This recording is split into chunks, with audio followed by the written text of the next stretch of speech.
Hello everyone, welcome back to Discovery Dive Class 6. Today we will study our topic Mapping the Earth. That belongs to our chapter number 1 Locating Places on the Earth. जैसा कि आप सब जानते हैं कि previous video में हमने symbols के बारे में और डायरेक्शंस के बारे में कवर कर लिया था और वो हमारा लास्ट पार्ट था हमारे topic a map and it's components का, क्योंकि हर टॉपिक थोड़ा लेंथी है इसलिए हमने उसे पार्ट्स में डिवाइड किया था। तो वो लास्ट वीडियो पार्ट 3 थी। अगर आपने वो नहीं देखी है तो आप जाके देख सकते हैं, आपको प्लेलिस्ट में सारी वीडियोस मिल जाएंगी। तो मैंने आपका आपका न्यू टॉपिक है मैपिंग द अर्थ, इन्हें 3 पार्ट्स में डिवाइड किया है। पार्ट ए में हम समझेंगे कोऑर्डिनेट्स को, पार्ट बी में समझेंगे लैटिट्यूड्स को और पार्ट सी में समझेंगे लॉन्गिट्यूड्स को, लॉन्गिट्यूड्स को ही समझेंगे। ठीक है, तो ये सारी चीज़ें हर एक पार्ट में अलग अलग पार्ट्स में डिवाइडेड हैं। तो ये हमारा पार्ट 1 है जहाँ हम कोऑर्डिनेट्स को समझेंगे। अब मैपिंग द अर्थ से आप क्या समझते हैं? अर्थ को मैप के थ्रू कैसे दिखाया जाए, इसके बारे में आज हम बात करेंगे। क्योंकि देखिए, ऐसा तो है नहीं कि कोई बहुत चपटी सरफेस है तो हम उसे आसानी से मैप पे बना दें, नहीं। आप सब जानते ही हैं अर्थ की जो शेप है वो थोड़ी बहुत स्पेरिकल होती है। और अगर मैं आपको एडिशनली बताऊं तो हमारी जो अर्थ की शेप है वो नियरली स्पेरिकल होती है। वो पूरी स्पेयर भी नहीं है, ना ही पूरी राउंड है और ना ही चपटी है। वो हल्की सी, मतलब नियरली हम उसे स्पेयर कह सकते हैं, नियरली स्फेरिकल शेप है। और ऐसी शेप को जियोइड कहते हैं। ठीक है, GEOID, जियोइड। मतलब अर्थ की शेप वैसे रियल में तो जियोइड होती है, लेकिन ताकि आपको अच्छे से समझ में आ जाए तो आपके लिए लिखा है कि नियरली स्पेरिकल शेप होती है। तो अर्थ की mapping the earth is a little more difficult because our planet is not a flat surface. It nearly has the shape of a sphere. अर्थ की मैपिंग करना तो बहुत थोड़ा सा ट्रिकी और मुश्किल हो सकता है, क्योंकि हमारा प्लैनेट एक फ्लैट सरफेस, एक चपटी सरफेस नहीं है ना। तो मैं क्या कह रही थी कि जो हमारी अर्थ की शेप है, अभी मैं आप समझ लीजिए, फॉर एग्जांपल ये हमारी अर्थ है। ठीक है, अभी के लिए जस्ट मान लीजिए कि ये हमारी अर्थ है। अभी जो अर्थ है, क्या ये आपको इस तरह की शेप में दिख रही है? ये देखो, मैप ना इस तरह के, जैसे हमारे पास नॉर्मल पेजेस होते हैं, A4 साइज शीट होती है, फिर कोई और पेपर है, तो वो इस तरह की होती है, रेक्टेंगल टाइप की, स्क्वायर टाइप की। लेकिन हमारी अर्थ का शेप तो सर्कल जैसा है ना, राउंड टाइप है, थोड़ा सा हल्का सा स्पेरिकल है ना। बस यहाँ पे इन दोनों साइड से थोड़ी दबी हुई है, यहाँ से थोड़ी सी फ्लैट है। ठीक है, यहाँ पे थोड़ी एलिवेटेड, थोड़ी सी फ्लैट है यहाँ पे। लेकिन ये पूरी शेप नियरली स्पेरिकल है। ये कंप्लीटली हम नहीं कह सकते कि ये फ्लैट है। ये सिर्फ इसके 2 एंड्स पे, ये नॉर्थ पोल और साउथ पोल, इन दोनों पोल्स पर ही फ्लैट है। ठीक है, ये नॉर्थ पोल है इसका और ये साउथ पोल है। ये है तो पेपर जैसा नहीं है, एक थोड़ा सर्कल टाइप का शेप है ना, ये तो अलग ही शेप हो गई। तो अब आपको इसी अर्थ को मैप पे दिखाना है तो गड़बड़ी तो आएगी, क्योंकि मैप और इनके शेप बहुत डिफ़र कर जाती हैं चीज़ें। अगर आपको यहाँ पे फॉर एग्जांपल, मैं जस्ट एग्जांपल के लिए बता रही हूँ, अगर यहाँ पे ऐसे कुछ हमारा इंडिया है, यहाँ पे कुछ ऐसे पाकिस्तान वगैरह बना है, इस तरह की चीज़ें बनी हैं। ठीक है, ये चलो हमारा इंडिया है फॉर एग्जांपल। मेरी ड्राइंग इतनी अच्छी भी नहीं है, देखो आप मान लो कि ये वाला जो एरिया है ये हमारा इंडिया है। अब इस इंडिया को अगर मैं यहाँ पे बनाऊँगी तो कुछ ऐसा बन जाएगा, यहाँ पाकिस्तान, यहाँ पे कुछ इस तरह से यहाँ पे इंडिया बन जाएगा, है ना। तो देखो, अब यहाँ पे आई ना दिक्कत, आई ना। यहाँ पे देखो, ये इस डायरेक्शन में है, इस पर्टिकुलर डायरेक्शन में इंडिया लोकेटेड है, बट वो हमने इस डायरेक्शन में बना दिए, है ना। और भी कंट्रीज़ बनानी होंगी तो फिर कंजस्टेड भी हो सकता है। बहुत कंट्रीज़ होती है हमारी अर्थ पे, तो बहुत ऐसी प्रॉब्लम्स अकर कर सकती हैं। इसीलिए अर्थ की मैपिंग करना, अर्थ को मैप के थ्रू रिप्रेजेंट करना मुश्किल हो जाता है। तो अगर अर्थ को मैप के थ्रू रिप्रेजेंट नहीं कर सकते तो किसके थ्रू रिप्रेजेंट करेंगे? अर्थ को किस चीज़ से दिखाएंगे? यही हमारा मेन क्वेश्चन है। अब हमने नियरली क्यों बोला? स्पेरिकल, कंप्लीटली स्पेरिकल भी तो बोल सकते थे। So we say nearly because it is not a perfect sphere but is slightly flattened at the poles. हम नियरली इसलिए बोल रहे हैं, नियरली देखो, nearly has a shape of a sphere. Nearly क्यों बोला? नियरली इसलिए क्योंकि ये जो हमारी अर्थ है ना, ये पूरी परफेक्ट स्पेरिकल नहीं है। जैसे आपके पास बॉल्स होती हैं, आप लोग खेलते भी होंगे, जैसे फुटबॉल वगैरह, बास्केटबॉल ले लेते हैं, चलो बास्केटबॉल से आप खेलते होंगे, तो बास्केटबॉल कम्प्लीटली स्पेरिकल होती है, लेकिन हमारी अर्थ पूरी एक परफेक्ट स्पेयर नहीं है। ठीक है, ये जो नॉर्थ पोल है और साउथ पोल है, वहाँ पे थोड़ी सी चपटी हो जाती है, थोड़ी सी फ्लैट हो जाती है। ठीक है, तो इसीलिए हम इसे नियरली स्पेयर कह रहे हैं। ये कंप्लीट स्पेयर नहीं है, क्योंकि परफेक्ट स्पेयर इसे नहीं कह सकते। ये सिर्फ नॉर्थ पोल और साउथ पोल पे थोड़ी सी चपटी हो जाती है अर्थ की surface. However, in practice we will consider it to be spherical. लेकिन अगर हम प्रैक्टिस में हम इसे जनरली कहेंगे कि हमारी अर्थ स्पेरिकल है, लेकिन जनरली कहा जाता है कि हमारी अर्थ परफेक्ट स्पेयर नहीं है, फ्लैटेंड है पोल्स पे, इसलिए नियरली स्पेयर इसकी शेप को बोला जाता है। Representing a sphere accurately on a flat sheet of paper is not possible. जैसा कि अभी जस्ट मैंने आपको बताया था, एक स्पेयर को एक चपटे पेपर पे, एक फ्लैट पेपर पे बनाना पॉसिबल नहीं है, और अगर आपने बना भी दिया तो वो एक्यूरेट नहीं बन पाएगा, उसमें बहुत गलती आएंगी। क्यों? क्योंकि शेप में बहुत डिफरेंस है। जब इन दोनों की शेप में कितना ज़्यादा डिफरेंस है, तो क्या लोकेशंस सेम सिमिलर बन पाएंगी? नहीं, अलग अलग जगहों पे बन जाएगी। कोई चीज़ किसी और डायरेक्शन में बन जाएगी, कोई कहीं बन जाएगी, तो बहुत प्रॉब्लम्स हो सकती हैं, बहुत इश्यूज हो सकते हैं। इसीलिए फ्लैट शीट ऑफ पेपर पे एक्यूरेटली बनेगी नहीं, पॉसिबल ही नहीं है।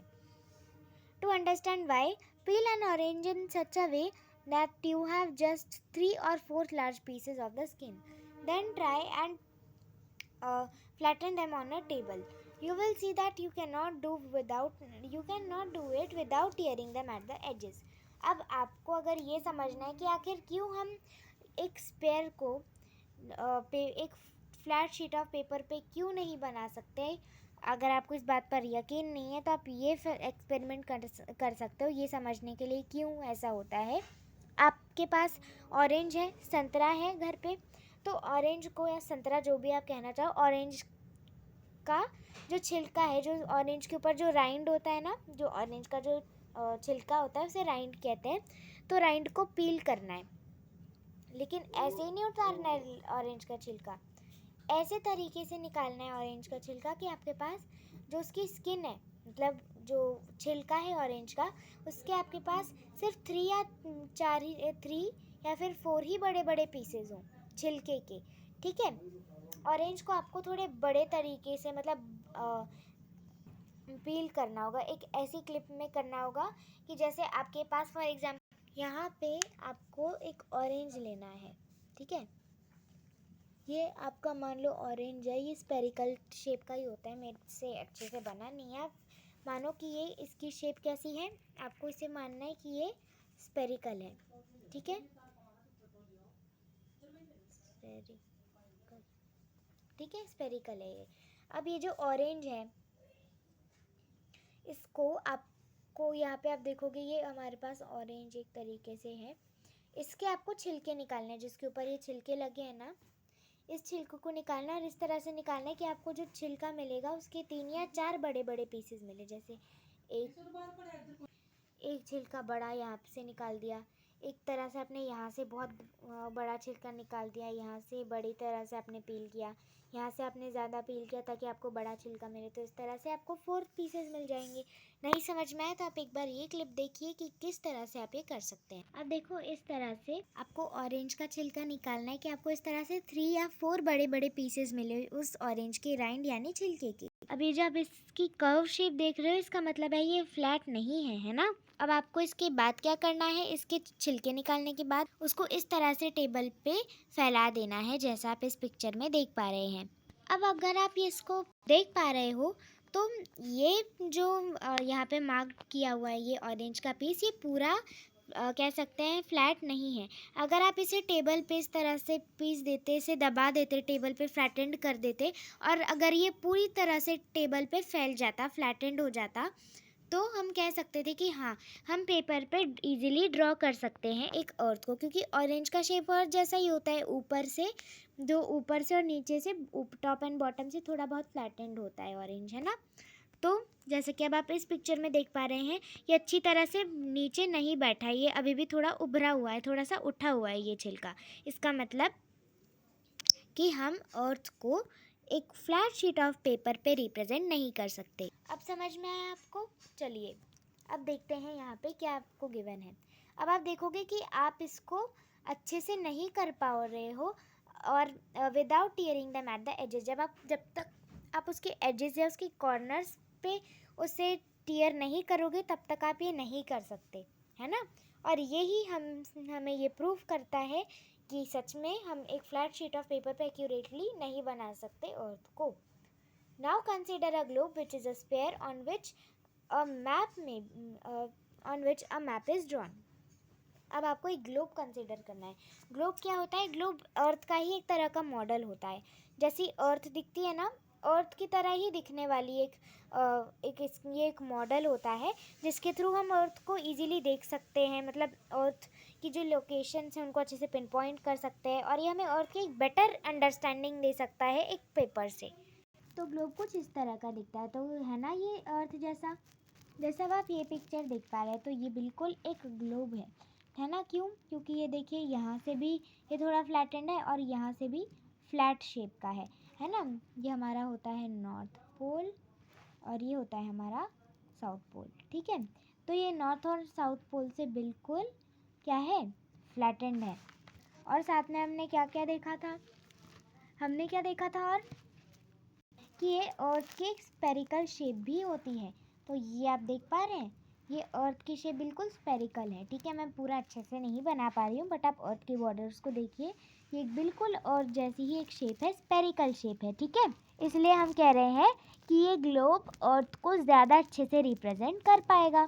तो अब हम इसी तरह के एक ग्लोब को ले लेते हैं जिसपे जो एक स्पेयर तरह का ही होता है, जैसे हमारी अर्थ की शेप है, और उस पर एक मैप बनाया है, ऐसा कंसिडर करते हैं globe. This may be a map of the earth, the moon, the planet Mars, the stars and the constellations in the sky. अब ये जो मैप है, जो हम बात कर रहे हैं ना, ग्लोब पे एक मैप बना हुआ है, तो ये मैप अर्थ का भी मैप हो सकता है, मैप मून का भी, चांद का भी मैप हो सकता है, मार्स जो प्लैनेट है उसका भी ये मैप हो सकता है, स्टार्स का भी, तारों का भी मैप हो सकता है, कॉन्स्टलेशंस जो हमें स्काई में कॉन्स्टलेशंस देखते हैं ना, उसका भी एक मैप हो सकता है। अब ये कॉन्स्टलेशंस क्या होते हैं? कॉन्स्टलेशंस होते हैं जो हमें रात में, जो हमें स्काई में, नाइट स्काई में स्टार्स के जो पैटर्न्स फॉर्म होते हुए दिखते हैं ना, उन पैटर्न्स को कॉन्स्टलेशंस कहते हैं। आप साइंस में अच्छे से पढ़ लेंगे। इस तरह से जो नाइट स्काई में जो आप स्टार्स देख रहे हो ना, इनमें जो पैटर्न बन रहे हैं, इनसे अलग अलग शेप्स फॉर्म हो रहे हैं, इन्हीं पैटर्न्स को कॉन्स्टलेशंस कहते हैं। तो इस तरह की कॉन्स्टलेशंस को भी ग्लोब पे हम ड्रॉ कर सकते हैं। मतलब ग्लोब पे इन कॉन्स्टलेशंस का भी मैप ड्रॉ किया जा सकता है।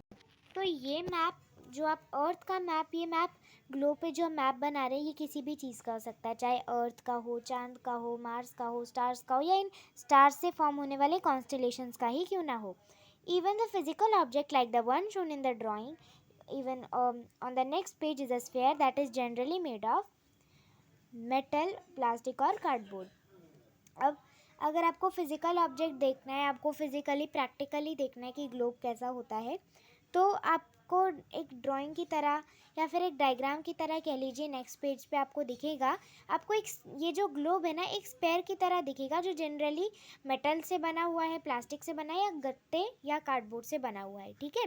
तो ये अर्थ की ज्योग्राफी को ज़्यादा अच्छे से समझा पाएगा मेरे अकॉर्डिंग, क्योंकि अर्थ और जो ग्लोब है उनकी शेप्स आइडेंटिकल हैं। तो ये देखिए, ये रही आपकी पिक्चर, है ना। इसको जूम कर देते हैं। ये जो पिक्चर है, यहाँ पे ये जो आप इन दोनों स्टूडेंट्स के हाथ में ये जो ग्लोब आपको दिख रहा है, इसमें आप क्या देख पा रहे हो? ये हमारी अर्थ की ड्राइंग बनाई हुई है। हमारी अर्थ में कितनी सारी अलग अलग हमें कंट्रीज़ वगैरह देखने को मिलती हैं, है ना। यहाँ पे कितनी सारी कंट्रीज़ बनी है, ये देखिए, ये तो हमारा इंडिया ही हो गया, है ना। ये देखिए, ये हमारा इंडिया है, ये श्रीलंका है, यहाँ पे हो सकता है पाकिस्तान है ना। अलग अलग कंट्रीज़ ड्रॉ की गई हैं। है ना। तो ये ग्लोब हमारी हो सकता है कंट्रीज़ को लोकेट करने में या फिर अलग अलग चीज़ों को लोकेट करने में, कंट्रीज़ को, चाहे कॉन्टिनेंट्स को, ओशियंस को, किसी भी चीज़ को लोकेट करने में हेल्प करे या नेविगेशन के लिए भी हेल्प करे। तो ग्लोब इस तरह का होता है। चलिए अब देखते हैं यहाँ पे क्या लिखा है। Here we will study the globe representing the earth geography. यहाँ पे हम पढ़ेंगे इस पेज में कि ग्लोब कैसे हमारी अर्थ की ज्योग्राफी को समझा सकती है। अब ज्योग्राफी क्या है मैं पहले भी आपको बता चुकी हूँ ये चीज़। भूगोल को ज्योग्राफी कहते हैं। मतलब जो अर्थ के फिज़िकल फीचर्स होते हैं ना, नेचुरल फीचर्स, जैसे कि हम कह सकते हैं रिवर, ओशियन, डेजर्ट्स या फिर कोई भी ऐसी चीज़ है तो वो उसे ज्योग्राफी कहते हैं। तो अर्थ की जो ज्योग्राफी है, नेचुरल फीचर्स हैं, या चाहे बाउंड्रीज क्यों ना हो, पॉलिटिकल बाउंड्रीज या फिर चाहे कोई भी ऐसी चीज़ हो, तो ग्लोब अर्थ की ज्योग्राफी को रिप्रेजेंट कर रहा है। इसके बारे में हम पढ़ेंगे। Because the globe and the earth have the same spherical shape, a globe will better represent the geography of the earth than a flat map. अब यही चीज़ यहाँ पे भी गिवन है कि क्योंकि ग्लोब और अर्थ, क्योंकि ये जो ग्लोब और जो अर्थ है इनके पास सेम शेप है, दोनों के पास ही स्पेरिकल शेप है, दोनों ही एक स्पीयर हैं। तो ग्लोब अर्थ की ज्योग्राफी को, अर्थ को बेटर समझा पाएगा एक फ्लैट मैप से, एक चपटे पेपर जैसे मैप से। क्योंकि फ्लैट मैप पे अच्छे से लोकेशंस नहीं दिखाई जा सकती, क्योंकि इनका शेप में बहुत अंतर है, बहुत डिफरेंस है।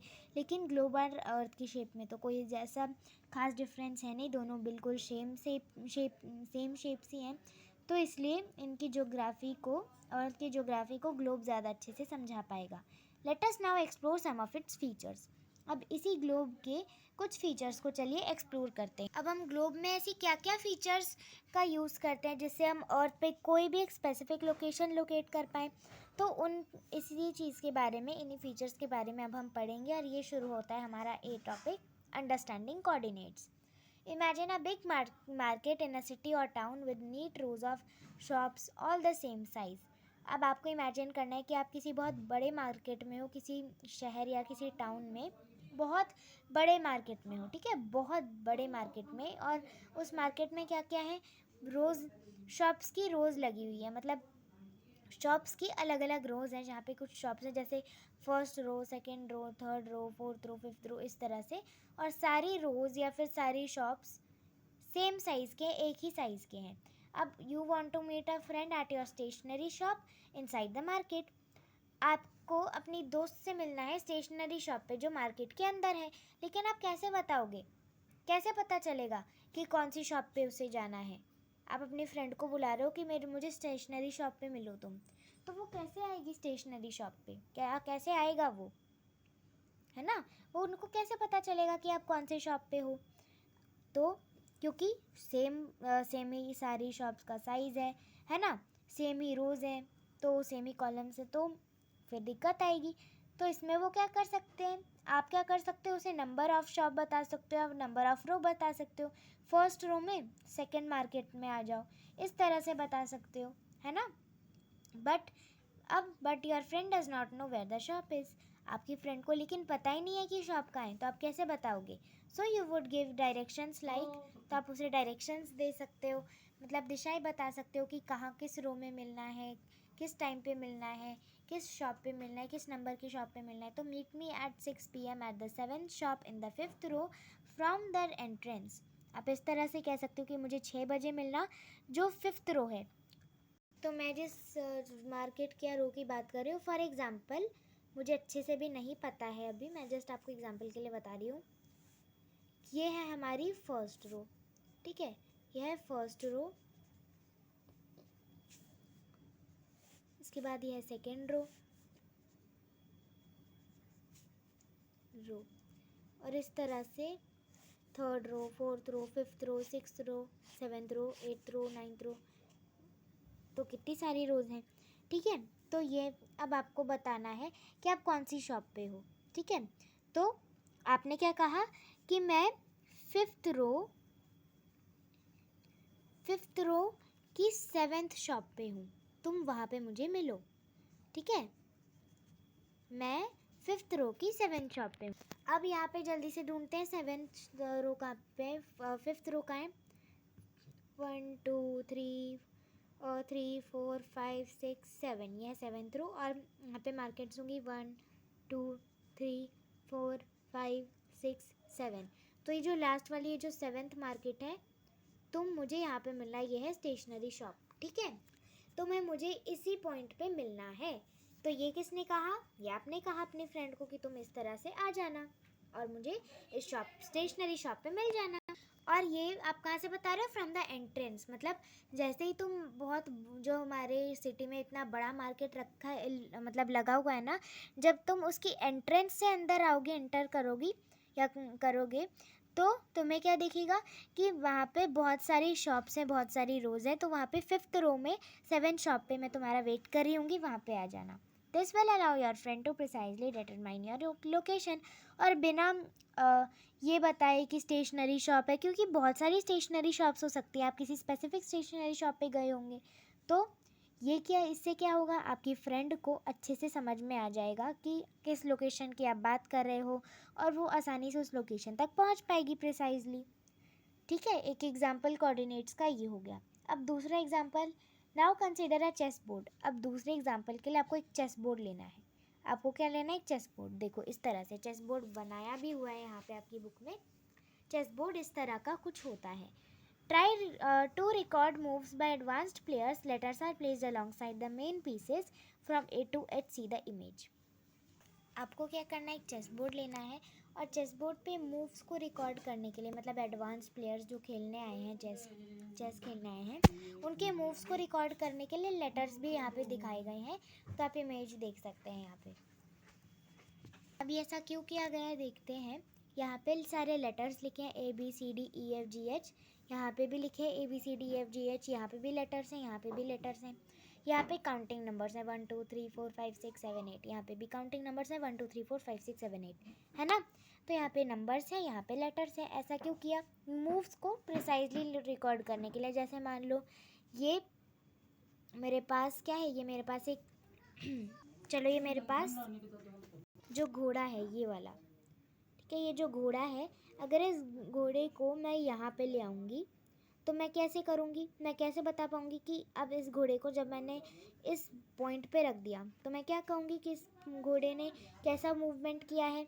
तो ये घोड़ा यहाँ पे बी वाली कॉलम में है ना। यहाँ पे रोज़ भी बनी है, कॉलम्स भी हैं, तो ये यहाँ पे बी वाले सेक्शन में ये घोड़ा है, ये हॉर्स है। बी वाले सेक्शन में ये हॉर्स है।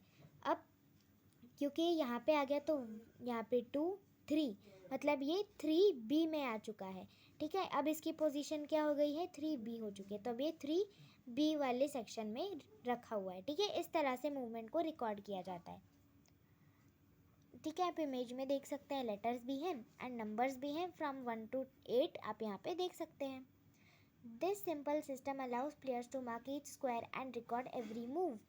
अब जहाँ पे कोई भी अगर कोई भी चाल चलेगा, अगर ये चीज़, ये जो रानी यहाँ पे जो है, अगर ये डी से दो स्टेप्स आगे आ गए, ये 2 स्टेप्स आगे आ गया, तो यहाँ पे क्या माना जाएगा कि इसने कैसा मूवमेंट किया है?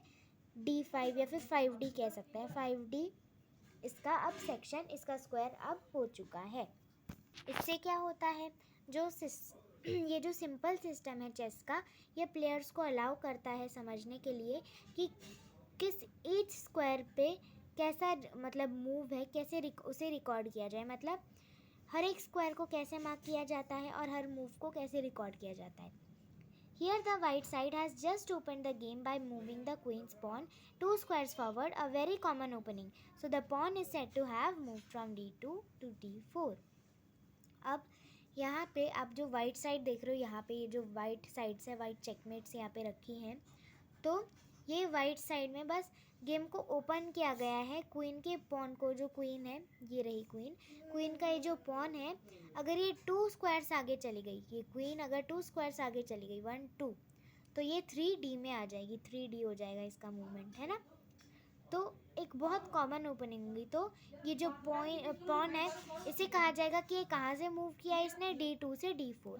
कैसे? देखो, ये देखो इस तरह से, ये रॉन्ग है, यहाँ पे जो क्वीन है ये डी में है, अब ये डी सेक्शन में रखी है, और डी अगर ये और आगे आएगी तो अब ये एक स्टेप आ गया तो ये D2 में आ गई, है ना। तो D4 में कैसे हुआ, अब D2 से D4 में चला गया क्योंकि अब ये क्वीन पहले यहाँ पे आई, अब D यहाँ पे ये यहाँ पे आ चुकी है। आपको मानना है कि ये क्वीन अब इस पॉइंट पे आ चुकी है, तो ये पॉइंट D सेक्शन का है, यहाँ से D है।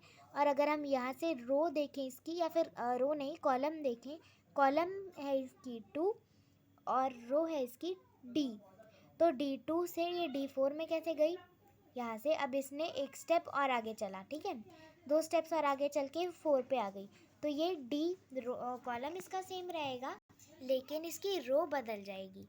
कैसे, क्योंकि अब ये एक स्टेप आगे चला गया तो नंबर ऑफ रो बदल जाएगी, अब ये D4 में आ जाएगा, मतलब D2 से D4 इसने मूवमेंट किया है ना। लेट्स एक्सप्लोर का क्वेश्चन देखते हैं क्या है।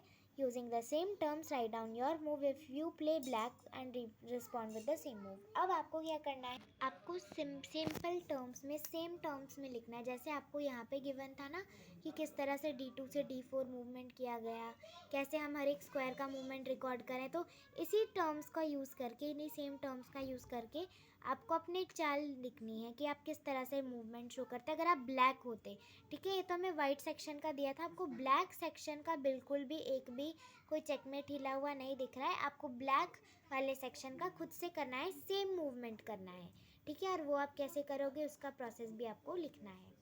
तो यहाँ परफॉर्म करके देख सकते हैं। The system used in these 2 examples में be called system of coordinates. और इन्हीं एग्जाम्पल्स को हम कह सकते हैं एक सिस्टम ऑफ कोऑर्डिनेट्स। तो कोऑर्डिनेट्स का हमने दो एग्जाम्पल्स देख लिए है ना।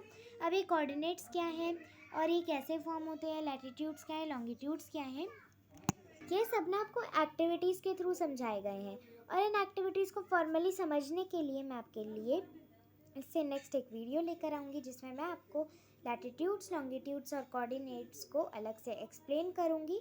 फिर उसके बाद जो आपके एनसीईआरटी में गिवन है हम उसे रीड करेंगे, तो उससे देखना बिल्कुल मत भूलिएगा, उसमें मैं ये सारी चीज़ें अच्छे से एक्सप्लेन कर दूँगी। Thanks to that 2 coordinates the stationery shop as well as the chess square on the chess board can be precisely determined. अब ये जो 2 कोऑर्डिनेट्स हैं, कोऑर्डिनेट्स क्या है पहले मैं आपको ये बता देती हूँ। जब 2 लाइन्स, एक हॉरिजॉन्टल लाइन, कुछ वर्टिकल लाइंस, इस तरह से जब ग्रिड सिस्टम बनाती हैं तो उनमें जब हम एक स्पेसिफिक पॉइंट की बात कर रहे हूँ तो अब हम कहते हैं कि इन्होंने कोऑर्डिनेट किया है और ये कोऑर्डिनेट है, ठीक है, एक कोऑर्डिनेट सिस्टम है। तो इन दोनों कोऑर्डिनेट्स का शुक्रिया अदा करते हुए वो स्टेशनरी शॉप और वो चेस स्क्वायर बोर्ड, जो चेस स्क्वायर जो चेस बोर्ड पे बना हुआ था, उसके थ्रू हम कोऑर्डिनेट्स को इजीली डिटरमाइन कर पाए। A similar system of coordinates is used in the world of maps to determine the location of any place on a map.